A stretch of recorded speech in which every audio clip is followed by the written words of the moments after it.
Hello students and welcome to US History class for this week. This video will guide you through what we're doing for Explorers Week 2, which runs from Monday, October 19th through Friday, October 23rd. Okay, so this week our main focus is going to be on explorers, specifically something called the Columbian Exchange, and we're doing something called a Columbian Exchange DBQ.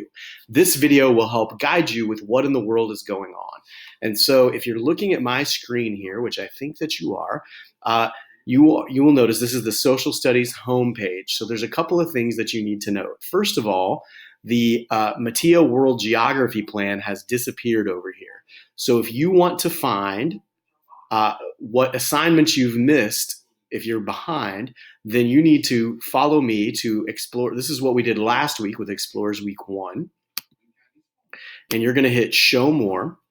And then you'll notice that as you show more, all the assignments from last week, like all of our active classroom things and our presentation on the Explorers Good Life are all right here. You want to scroll down to Explorers Week 2 and Week 3. And then you'll notice there's a few things here. One is going to be a note that's going to explain this week's lessons. We're going to look at that in a second. The other one, though, is this, and I'm really excited about this. This is called Assignments Up to This Week That Have Counted for a Grade. Everything, if you're behind, this link, Assignments Up to This Week That Have Counted for a Grade, this note tells you every assignment with a link to it that you can still do and turn in for a grade. So all of them are right here. If you're wondering about that, they're all right here, and that's what you need to do. Let's go back, though, to the first thing in the plan for Week 2 and Week 3, which was Explorers Week 2 note. Let's read this as we begin this week's lessons. This week, you will look at the consequences of European exploration of the New World with the Columbian Exchange DBQ. Here's what you need to do. Read this note. Good job. Watch the Columbian Exchange DBQ explanation video. You're doing that now. Open up the Columbian Exchange DBQ and submit it so that it will create a copy in your drive and automatically share it with me. We'll do that in a second. Go through the Columbian Exchange DBQ slide by slide and answer the questions after each piece of background information and after each document. For pacing, I suggest doing everything through document 3, including the background activities, on the first day of class, then doing documents 4 through 7 on the second day of class. If you need more time than class time, and you probably will, take a little more time. You're not supposed to be done with everything in class during the 50 minutes that we meet each day. You can look at final task options when you complete the documents, but we will be working on the final task next week. So you do not need to start on your final task, but it might be good to know which one you'd like to do. So take a look if you want to. All right, let's back out of here. And let's take a look at this thing called the Columbian Exchange DBQ. So when you click on it, it'll come up and it will actually give you the assignment. So let's show the assignment. And then this will be down below it.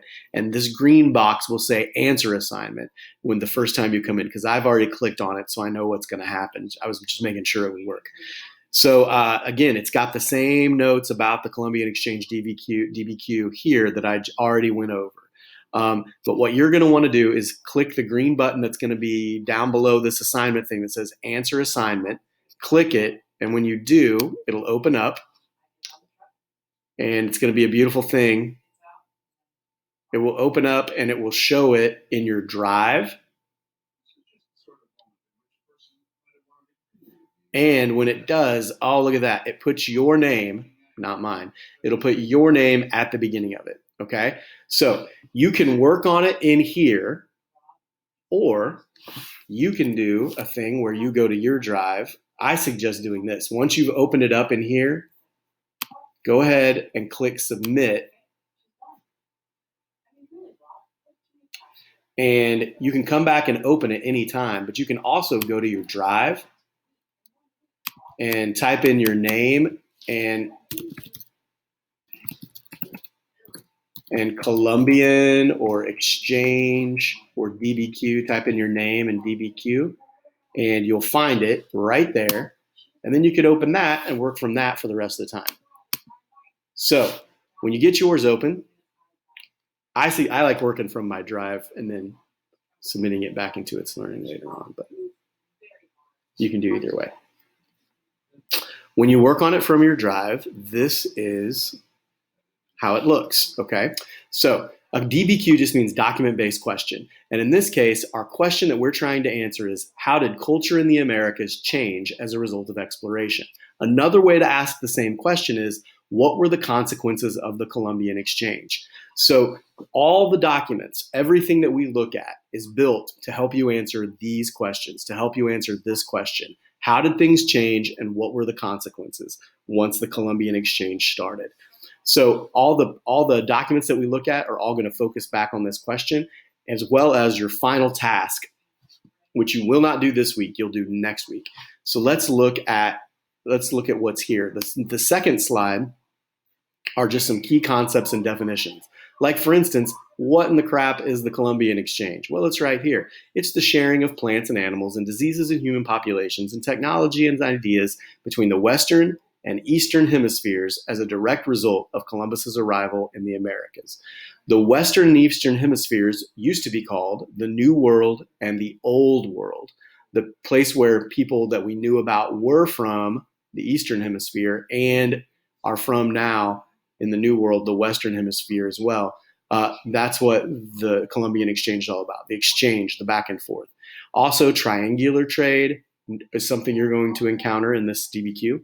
New World, the Americas, Old World, Europe, Asia, and Africa, and a special Spanish economic system they tried to develop called the encomienda system, a system of forced labor which Native Americans worked on Spanish-owned estates.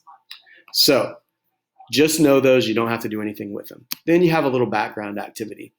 All of these are things that were traded during the Columbian Exchange. All of these items, bread, corn, tomatoes, cattle, peppers, chickens, rice, avocados, and wheat for bread.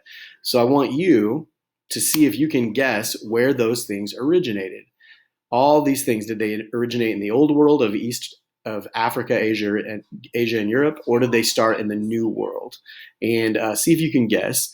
Once you've guessed, then take a look at this chart, which you're going to use several times during this, because it shows you where things start and then where things were traded to. So if it's on this arrow, it means it starts here in Europe, Asia, and Africa, and then got traded to the Americas and was in both places. If it's on this arrow, it starts in North and South America and then gets traded over to the old world of Europe, Asia, and Africa. That's how this thing works, all right? Then you've got some background information, and you're going to want to look at this and read this about the Columbian Exchange. You'll read this, and then you'll answer the questions on the next page. Now, this is how you do this whole DBQ. You read something like background information, look at the pictures if there's pictures, then you answer things on the next page. In this case, I've answered the first two for you, and I want you to notice how I did it. What does the Columbian Exchange mean? Now let's look back here. Oh, it's the exchange of biological commodities and ideas between the old world and the new world as a result of blah, blah, blah, blah. So I put that here. I kind of shortened it. I misspelled something even. But notice that I also changed the color of my answer and I changed the font. That's kind of cool because it helps me grade it and it helps you keep track when you look back of what you've done and what you haven't done. You're going to do the rest of these questions and then you're going to move on to document 1. Document 1, the arrival of the Europeans. This is a nice document that Christopher Columbus wrote about. These are his own diary entries about the Europeans. And so you're going to read those about the Europeans. Sorry, it's his own diary entries about exploring the Americas. You're going to read those, and then you're going to look at these questions and answer these right here on the page. You're going to type and answer your own questions. If you have to mess with it looks like, yeah, you have to like double click inside, and then you can type, and then you might have to change out of like italics and stuff. Yeah, you might have to mess with the text boxes a little bit, but you'll get it, okay? When you do that, when you've answered all your document 1 questions, you go on to document 2. And document 2 is all about the impact of the diseases that came from the old world to the new world and how they impacted especially the Native Americans. And so you'll read this, you'll look at these charts and graphs and pictures, and then you'll answer your document 2 questions, and you'll answer them right here. If you need to add pages to answer the questions, you can certainly do that. No reason why you shouldn't be able to. You don't have to write in the tiniest font ever. Just add pages. You add a page by clicking the plus button here. You add a new slide by doing that if you need to. And then go to 3. Document 3 is all about the agriculture changes, the changes in the crops. And then you answer those questions. Now, here's where I would stop on day 1. I would just do all your background fun activities with the pictures and stuff.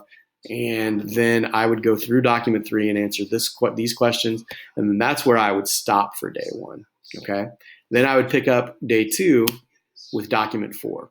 Document 4 is all about the economic system established by the Spanish called the encomienda system, and how that worked and what the motivations were behind it. Again, once you read that, and you have to read it, keep that in mind. You also have the source of where it comes from and explains it. Then you've got questions about that. Then you have just a picture about, in this case, technology of warfare between the natives and it looks like the Spanish here. They fought each other a lot during this time. And it's got some questions about what you think about all the fighting that would have happened.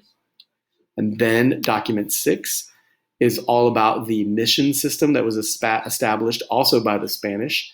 In this case, instead of fighting the natives, this is where they would trade with them. And then some questions about that, some document 6 questions. Then you've got some charts and some definitions of mercantilism, the economic system of the 1400s and 1800s.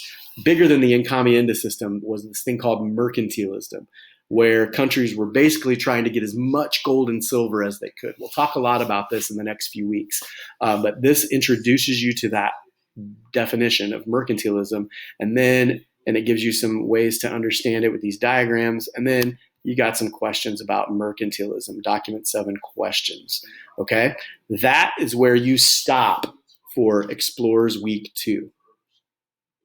For Explorers Week 3, so a week from whenever you're accessing this, then we'll look at final task options, which is you take all this information that you've got about the Columbian Exchange, and then you do something with it that answers the question of how did things change with the Columbian Exchange.